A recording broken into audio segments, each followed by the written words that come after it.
This episode of Proper English is brought to you by more phrasal verbs for health. And the idiom, a bitter pill to swallow. How are you, Ali? Fine, thanks, Dave. How are you?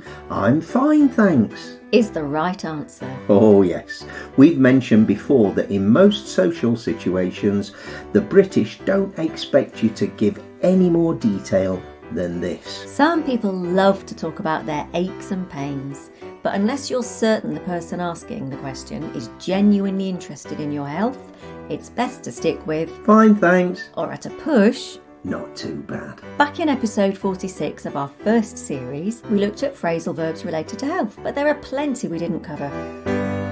So we thought another look was overdue.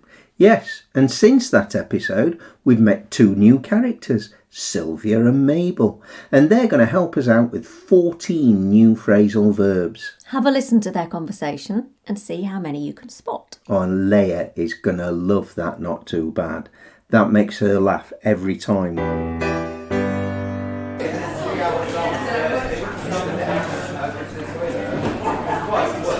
So how are you, Sylvia?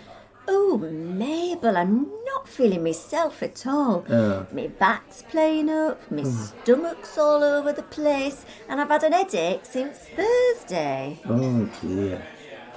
I'm not too bad, thanks for asking. Eh? I said, thanks for asking. I didn't ask. Exactly. Well, if you must know, I think I'm coming down with something. There's lots going round. I was burning up all last night. I broke out in a sweat before I went to bed. Had a terrible night. Sounds like COVID, Mabel. Should you even be out of the house? Oh, don't worry. I've had me jabs. Don't get yourself in a tiz. Me? Getting a tiz? I'm not the one who shouts at public officials when they don't get their own way.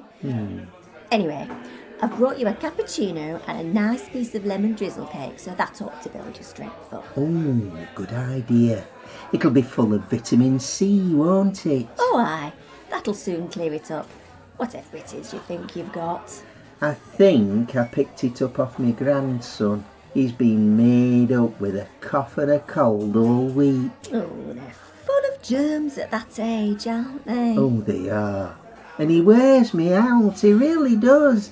Nanan, push me on the swing. Nanan, play hide and seek with me. Nanan, don't sit down, I want you to climb this tree with me. Climb a tree, Mabel? Are you kidding me? That's what I said, Sylvia. Climb a tree with my lumbago. Oh dear.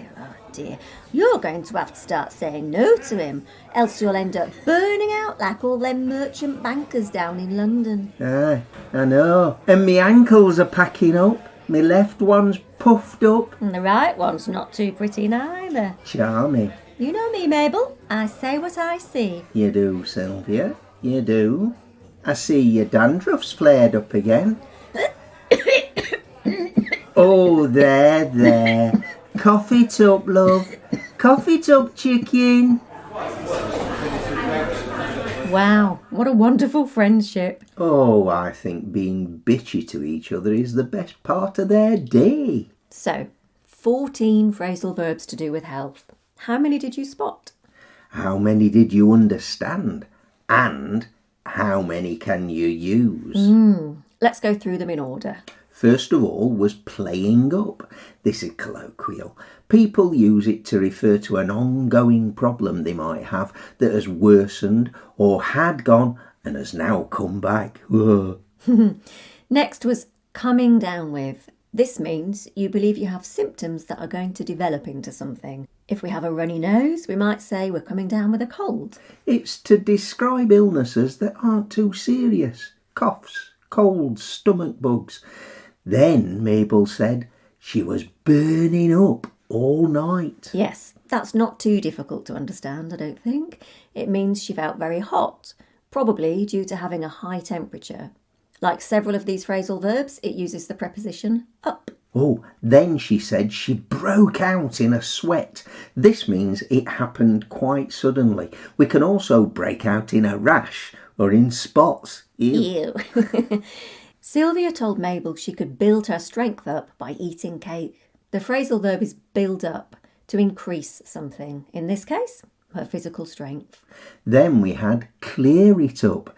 If your ailment or illness clears up, it improves. It goes away. It's another phrasal verb there, again used for those more minor problems. And then Mabel says she picked it up off her grandson.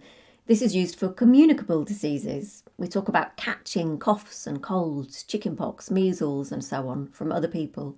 Pick up can be used interchangeably with catch when talking about health. Oh, next up was made up. This one isn't used all over the UK. It's a northern expression. Other Brits might describe somebody as full of cold. It describes how you are when your head and face feel full of snot. That's not the medical term, is it? Mucus, darling, mucus. I think plenty of doctors say snot. I'm sure they do, yeah. Then came wear out. Now, when we've worn a pair of shoes for so long that they start to deteriorate, the soles wear thin, we say they're worn out. And it's the same for us. We've worked hard and our body needs a rest. We are worn out. Yes, and if you don't rest, you run the risk of burning out. And this is much more serious and can be both physical and mental, meaning that you are no longer able to function properly due to overwork or stress. Not good. Mabel referred to her ankles packing up. She means that they've stopped functioning properly. We can apply it to limbs and internal organs, as well as to cars and machinery. The washing machine's packed up and I haven't got any clean clothes. And another one using up, puffed up. This describes a part of the body that is swollen. An eye can puff up or go puffy, as can anything you've damaged or got infected. Nearly there now. Flared up. This is similar to playing up and breaking out. It's when a condition you already have restarts or gets worse. It might be mild or quite serious. Arthritis patients may suffer a flare-up, for instance. And finally, cough it up. If we cough something up, we cough until something is dislodged. Maybe a crumb that we inhaled. People sometimes say cough up chicken, as did Mabel at the end there. Though I don't know why. I'm not sure. Somebody once told me it's because one of the first symptoms of chickenpox is a cough. Interesting. Mabel, go here. It's time for Idiom at Week. If you know me. A bitter pill to swallow. We use this to describe something unpleasant, particularly if it is hard to accept. Losing the parish council election was a bitter pill for Mabel to swallow back in episode 39 of this series. Oh, it was. Poor woman. Another example, finding out that I didn't get top marks in my Portuguese test was a bitter pill to swallow. When I sold my old records so that we could move to Portugal, it was a bitter pill to swallow. The expression is quite common when discussing sporting events. This is a bitter pill for AFC Richmond to swallow after playing so well at the start of the season. Oh, Ted Lasso. Nice. Sometimes we shorten it to a bitter pill. Coming second in the cake baking competition was a bitter pill, but it made Sylvia try even harder the next time. It did. Did she win, I wonder? And here we are at the end of another episode of Proper English. As always, we hope you've had fun listening in on our conversation. And whether you're a new listener or a regular subscriber, why not get in touch with us? You can email us at properenglish, all one word, at sapo.pt, or you can ask us questions on whichever social media you might use. And don't forget to tell everyone you know about us. Everyone, friends, family, anyone who's studying or learning English.